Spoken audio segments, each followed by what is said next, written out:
അപ്പോൾ നമുക്കൊരു രാഷ്ട്രീയ വാർത്തയിൽ നിന്ന് തുടങ്ങി ആ പ്രതികരണത്തിൽ നിന്ന് തുടങ്ങാൻ തോന്നുന്നു. വടകരയിൽ എതിരാളിയായി വരുന്നത് മുരളീധരനാണോ എന്നിപ്പോൾ ആകെ ആശങ്കയാണ്. ഇപ്പോൾ ഇന്നലെ രാത്രി ഏറെ വൈകി വന്ന ബ്രേക്കിംഗ് ന്യൂസ് ആയിരുന്നു ഡൽഹിയിൽ നിന്നും മുരളീധരൻ തൃശ്ശൂരിലേക്ക് പോകുന്നത്. പക്ഷേ ഇപ്പോൾ കേൾക്കുന്നു അദ്ദേഹത്തിന് താല്പര്യമില്ല, അദ്ദേഹം വടകരയിൽ തന്നെ നിൽക്കാൻ ആഗ്രഹിക്കുന്നു. അപ്പോൾ മുരളീധരൻ എതിരാളിയാകുമോ ആകില്ലേ എന്നുള്ളത് ടീച്ചറെ സംബന്ധിച്ചൊരു വിഷയമാണോ? ഞങ്ങളെ സംബന്ധിച്ച് ഏത് വ്യക്തിയാണ് എതിർ സ്ഥാനത്ത് മത്സരിക്കുന്നത് എന്നുള്ളതൊരു വിഷയമേ അല്ല. UDF പ്രതിനിധാനം ചെയ്യുന്ന ആശയങ്ങളാണ് ഞങ്ങൾ എതിർക്കുന്നത്. ഈ വടകര നിയോജക മണ്ഡലത്തിലെ ജനങ്ങളോട് ഞങ്ങൾ ഇതുവരെ പറഞ്ഞിട്ടുള്ളതും അതാണ്. ഞങ്ങൾ ഏതെങ്കിലും ഒരു വ്യക്തിയെ കേന്ദ്രീകരിച്ച് ഞങ്ങളുടെ പ്രചാരണം ഇതുവരെ നടത്തിയിട്ടില്ല. ഞങ്ങൾ പറയുന്നത് കേരളത്തിൽ നിന്ന് ഇടതുപക്ഷ ജനാധിപത്യ മുന്നണി സ്ഥാനാർത്ഥികളെ തിരഞ്ഞെടുക്കണമെന്നാണ് ഈ നാട്ടിലെ ജനങ്ങളോട്. അതിന് കാരണവും ഞങ്ങൾ പറഞ്ഞിട്ടുണ്ട്. കാരണം നിങ്ങൾക്ക് തന്നെ ഇപ്പോൾ കാണാൻ കഴിയുന്നതാണ്, കോൺഗ്രസിൻ്റെ പ്രമുഖരായിട്ടുള്ള നേതാക്കളുടെ മക്കൾ പോലും BJPയിലേക്ക് മാറിക്കൊണ്ടിരിക്കുകയാണ്. നേരത്തെ AK ആൻ്റണിയുടെ മകൻ മാറി, ഇപ്പോൾ K കരുണാകരൻ്റെ മകൾ മാറിയിരിക്കുന്നു.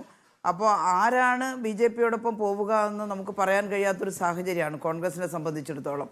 BJPയിലേക്ക് പോകുന്നത് മാത്രമല്ല, കോൺഗ്രസിന് ഈ നാട്ടിലെ ജനങ്ങളുടെ ജീവിത പ്രശ്നങ്ങളിലൊന്നും ഇടപെടാൻ താല്പര്യവുമില്ല, അവരിടപെടുന്നതുമില്ല, അവർക്കതിന് കഴിവുമില്ല എന്ന് തെളിയിച്ചിരിക്കുകയാണ്.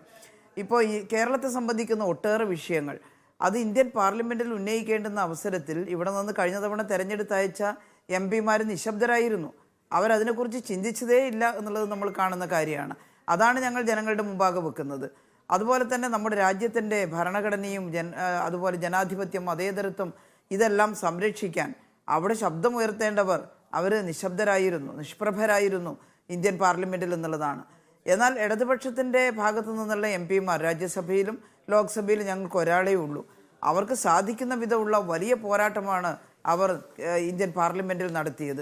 ഇതൊരു വളരെ നിർണായകമായ തെരഞ്ഞെടുപ്പാണ്. ഈ തെരഞ്ഞെടുപ്പിൽ നമ്മുടെ കേരളത്തിലേതുപോലെ മതേതരത്വം നിലനിൽക്കുന്നതിനും ജനങ്ങളുടെ ജീവിത പ്രശ്നങ്ങൾ പരിഹരിക്കുന്നതിനുള്ള ആസൂത്രണം നടത്തുന്നതിനും മുൻഗണന കൊടുക്കുകയാണെങ്കിൽ ഇടതുപക്ഷ സ്ഥാനാർത്ഥികൾക്ക് അനുകൂലമായി വലിയ തോതിൽ ജനങ്ങൾ വോട്ട് രേഖപ്പെടുത്തുമെന്നാണ് കരുതുന്നത്.